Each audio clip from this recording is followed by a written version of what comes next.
What is going on, everybody, and welcome to another weekly update. And what I like to do in these videos is provide you guys some upcoming earnings, some upcoming events to get you prepared for the week ahead. That sounds like something you're interested in. Consider subscribing, as I do also provide a technical analysis as well on Sundays, typically. And then I also can be found on X at Hemi137, as I do provide a daily pulse on the market.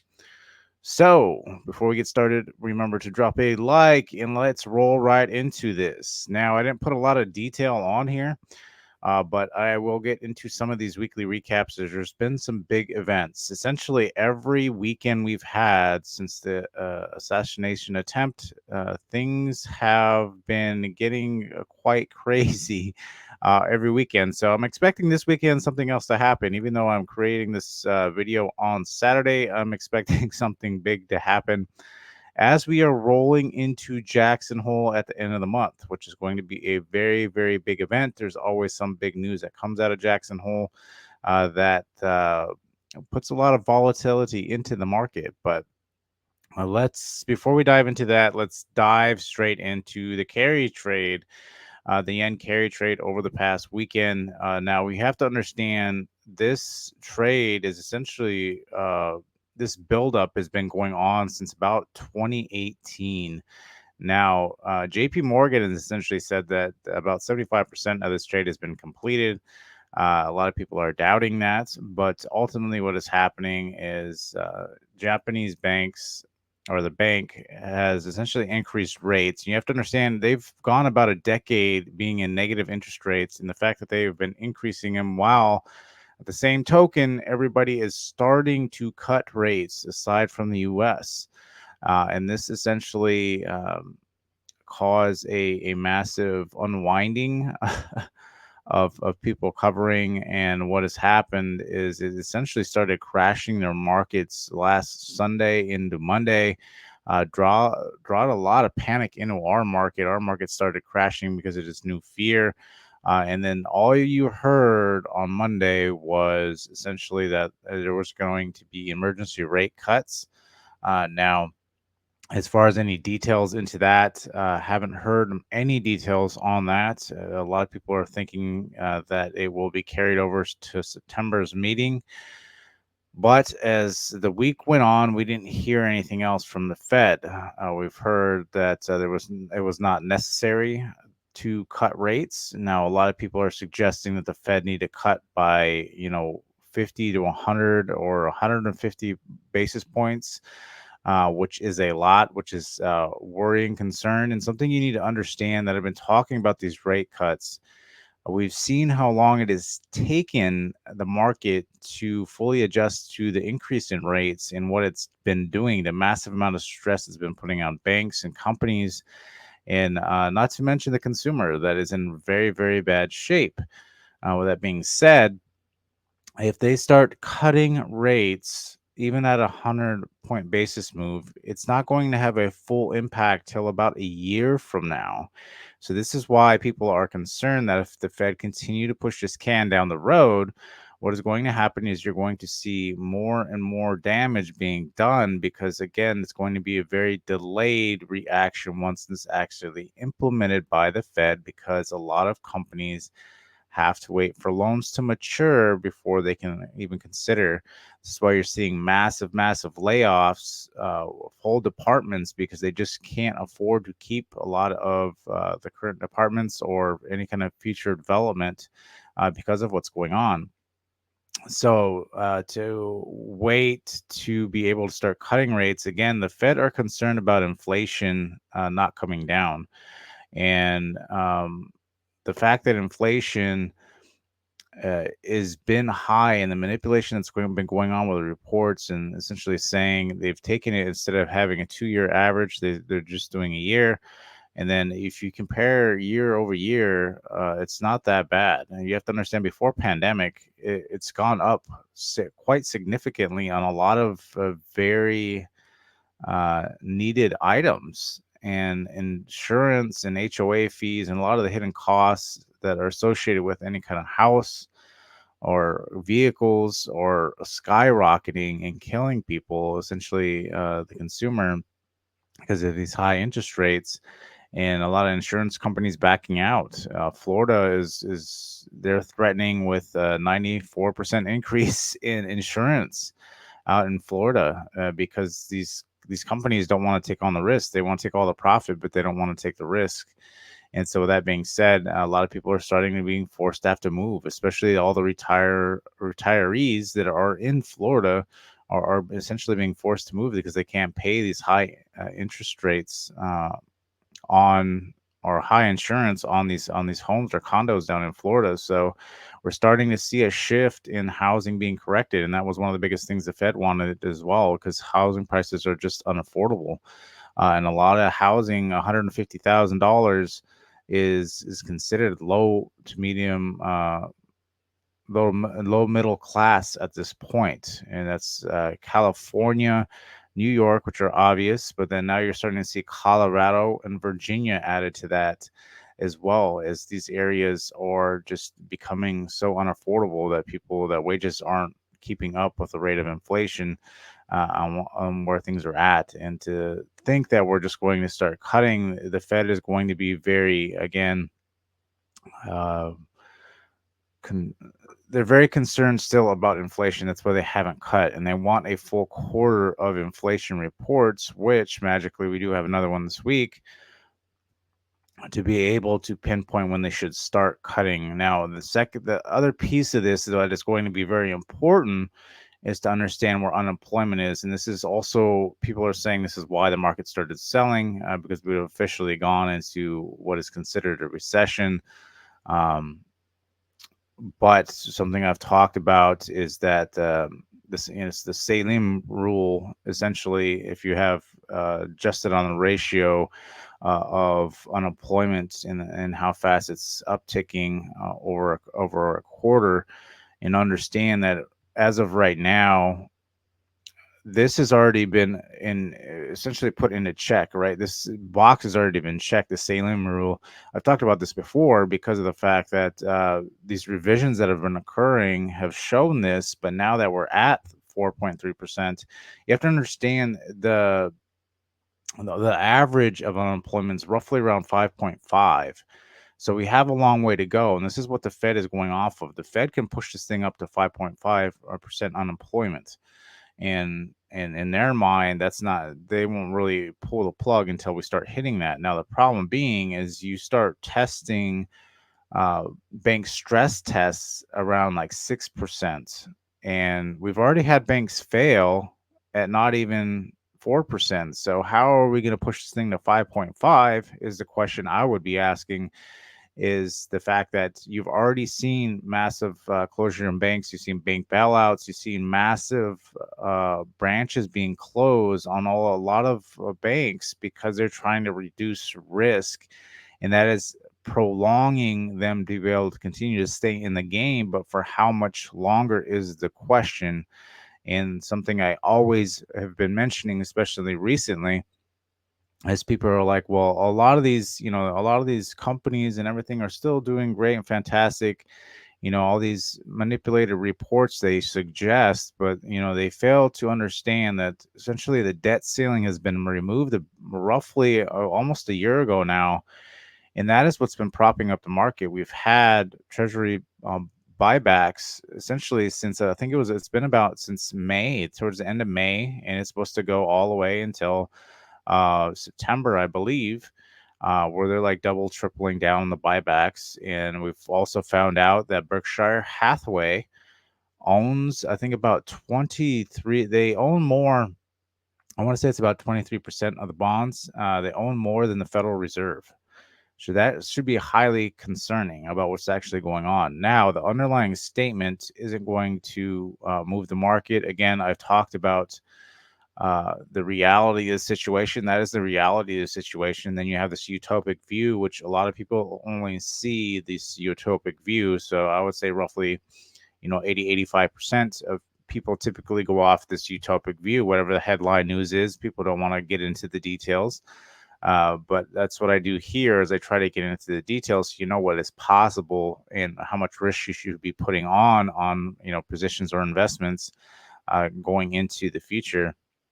and waiting for that correction to happen and what technicals look like. That's why I try to match both of them up. So I tried to integrate both of them and then try to present that in this fashion to understand what is potentially possible, and not just going off of, okay, well, the chart says this, and then at 2 o'clock p.m. on a Friday you wonder why it's just selling off. So again, you won't always be able to determine when those happen, but you can get pretty close.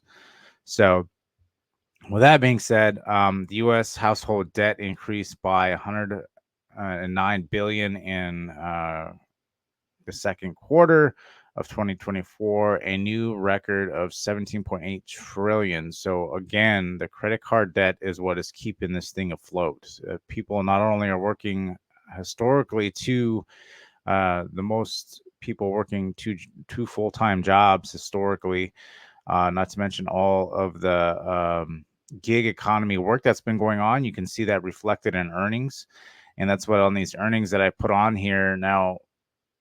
I'm trying to show you and depict what is actually going on with these earnings. Earnings tell you a lot about what's going on. Forward guidance, again, people will continue to, what we've seen the trend being is people continue to aim lower because of the concern of a recession. So if recession does hit, that they can still try to be or quote unquote profitable so that their stock goes up. But there was some good earnings. Now, Palantir, I've talked about for a long time. They actually have a great use case for AI. They're exploding and doing really well, creating a lot of partnerships. One of those being Microsoft. PayPal is starting to have a comeback and showing some really strong numbers. Again, the concern there being they have crypto. They do also are doing buy now, pay later kinds of things. They're integrated with a lot of different platforms for payment systems, so they're doing very well.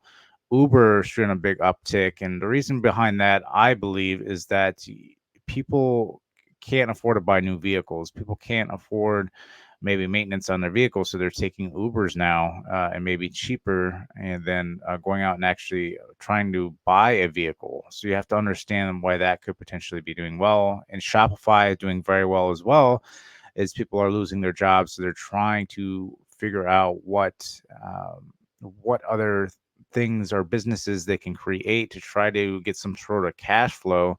So I believe that's why Shopify is actually doing well. Then you had Airbnb, which is not doing so hot. Short-term rentals are starting to suffer as a lot of these Airbnbs are price gouging, and again, it during the pandemic has blown a lot of things out of proportion. Powell has talked about essentially the normalization of what occurred during the pandemic. You have to understand the massive amount of spending that was going on because you had so much free cash flow. Now you're trying to get back to normal prices, and that's what the Fed are trying to do by increasing rates. And so you're seeing a normalization, at least that's the way he puts it. But you have to understand that also comes at a price of a hard landing because you are essentially siphoning all the money out of the system. And so what does that mean? It means a lot of people getting laid off, a lot of people draining savings accounts, whatever they got to do to stay afloat, moving with their parents, skip meals, whatever they have to do. That is currently going on as long as interest rates stay at where they're at. Now, again, some of these look really good, but you have to understand this isn't sustainable in the long run. Short term, a lot of these cuts, they help these companies remain profitable, but you have to understand it's not sustainable. Even the Fed have pointed out this government spending, because there is no debt ceiling, is unsustainable. So the fact you're keeping these things propped up, and again, not trying to be political, you have to understand why this is occurring.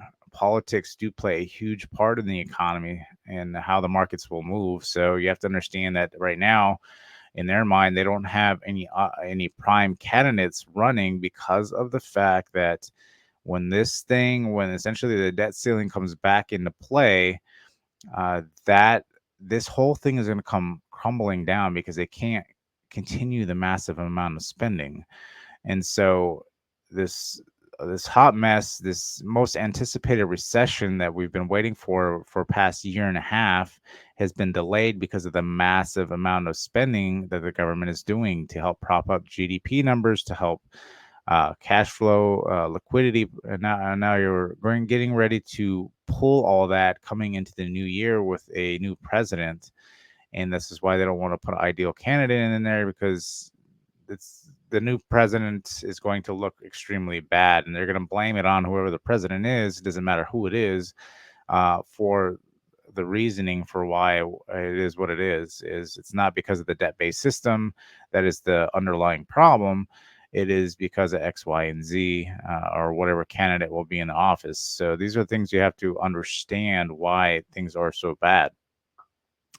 So that's what I got from the earnings. Again, I don't want to get too much into the details. I kind of want to just drive a narrative on what's actually going on with this thing, because there is a story to what's actually going on, and if you can feed into that story, you kind of really understand what the potential next play is. Now, this week is going to be a lot about data. We have core PCE and core CPI on Wednesday. Again, it is slowly coming down from quote unquote their expectations. But you have to understand that things are very, very bad. They are not good at all. And so again, the pencil whipping will continue. Continue to pull stuff out of reports to make them look better. And again, if for some reason it starts to rise, which I'm not expecting it to rise, I'm expecting it to kind of remain neutral until essentially, especially now that it's just year over year, remain neutral until they start actually cutting. And again, the concern there being is if they start cutting, will inflation start to rise quickly? I don't expect inflation to come down, because of the fact that I think this is our new inflation. And they're trying to make it seem like it's okay, that things are going to be fine. But again, um, we will see. We'll see how they want to play this. And then ultimately, we are waiting for our next big event is Jackson Hole, that will take place from August 22nd to the 24th. Again, this is all your central bank central bank from uh, central bankers from around the world get together and talk about current events. Now we have to understand that a lot of countries have already started cutting quite rapidly. China has been cutting, and China has been pushing tons of money into the system, but they're continue to sell off. Again, they're going through their, and that doesn't help that two of their biggest home loan companies have essentially gone belly up, and they've been delaying that for the past 2 years. They've again tried to do the same type of thing, but again they're still collapsing, and we're waiting for our just desserts to happen as well. So with Jackson Hole, that is going to be essentially our main focus for the remainder of the month until Nvidia essentially starts reporting, which has kind of been the anchor point for the market. So if Nvidia starts to have some bad news, which we are expecting because there has been a delay in the newest chip, that could cause some commotion. And then you add on top of that Jackson Hole and perhaps some bad news about cutting rates, could really start pushing this thing in a negative direction. So we have some big events coming up that you must be concerned about. So September is the next monetary policy. Economic projections will also occur around that time. So the market gets a lot more volatile during those times.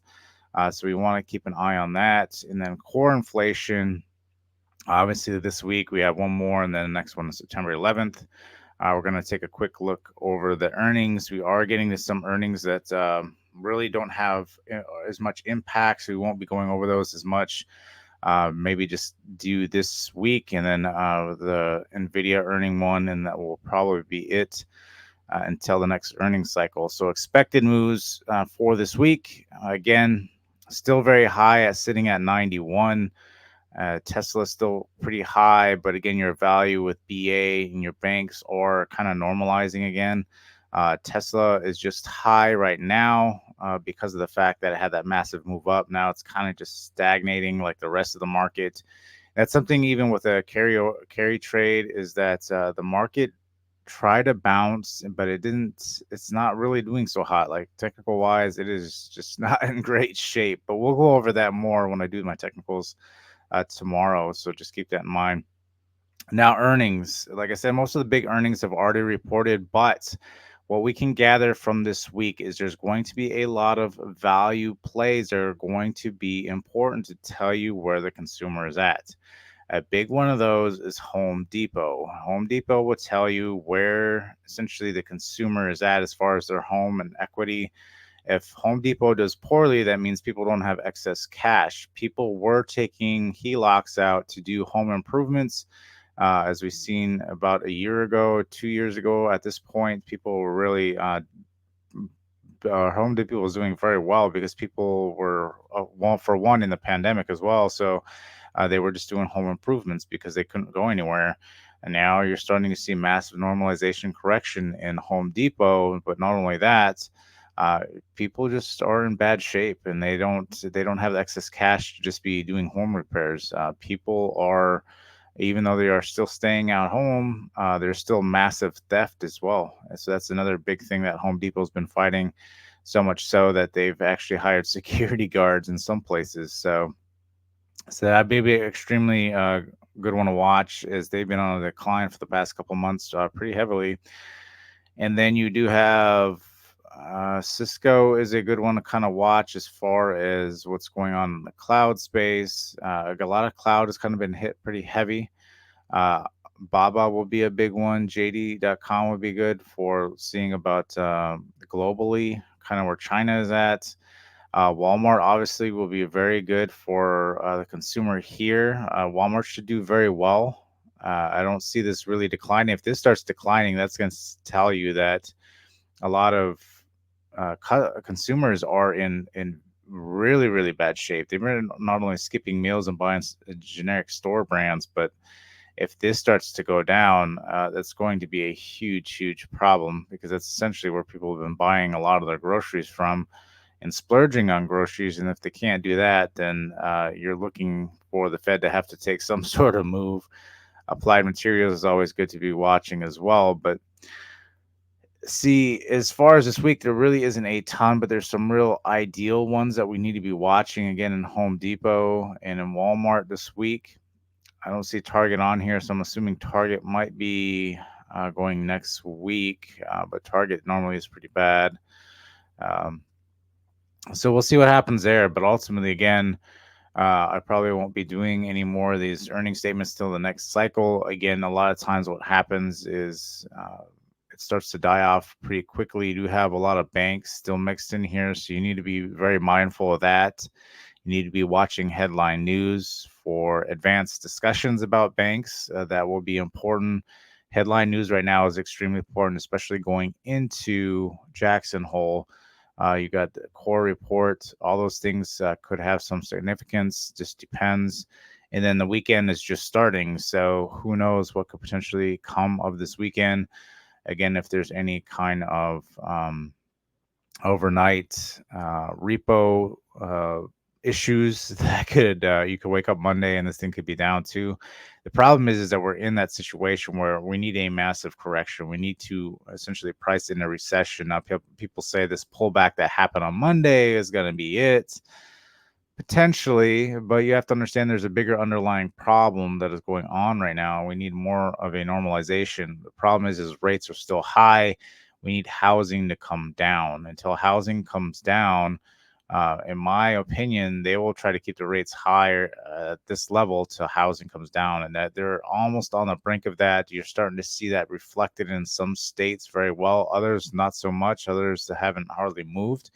To understand this is how essentially the collapse of the or housing crash happens. It takes a very long time because one, you have to essentially, people have to be forced in a situation where they have to sell their home. They don't have an option, and at this point, it's taking a very long time. People have very low rates. They don't want to just leave into, especially in a high rate environment.